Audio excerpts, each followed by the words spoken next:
नीटच्या फेर परीक्षेआधी एनटीएचा ढिसाळ कारभार पुन्हा एकदा समोर आलाय।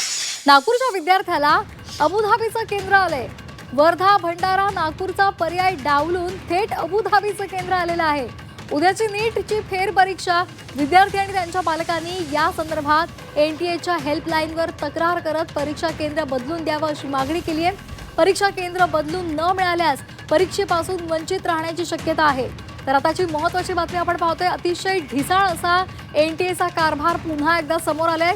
नीटची फेर परीक्षा आहे। पहिली परीक्षा ही पेपर फुटी प्रकरणामुळे त्यांनी रद्द केलेली होती आणि आता जी फेर परीक्षा होते त्यासाठी नागपूरच्या एका विद्यार्थ्याला अबुधाबीचं केंद्र आलेलं आहे आणि त्यामुळे सर्वजण आश्चर्य व्यक्त करतायत। वर्धा भंडारा नागपूरचा पर्याय डावलून हे केंद्र दिलं गेलंय आणि त्यामुळे उद्याची नीटची फेर परीक्षा ती सुद्धा आता होणार नाहीये आणि त्यामुळे त्यापासून तो विद्यार्थी वंचित राहील अशी शक्यता वर्तवली जाते।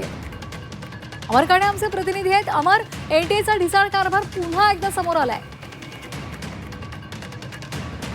विद्यार्थी आहे त्यांनी केंद्र दिले होते नागपूर शहर आणि त्याच्या आजूबाजूचे, पण त्याचं जे हॉल तिकीट आलेलं आहे म्हणजे जे केंद्र जे आलेलं आहे ते अबुधाबीचं ऍड्रेस असलेलं केंद्र आलंय।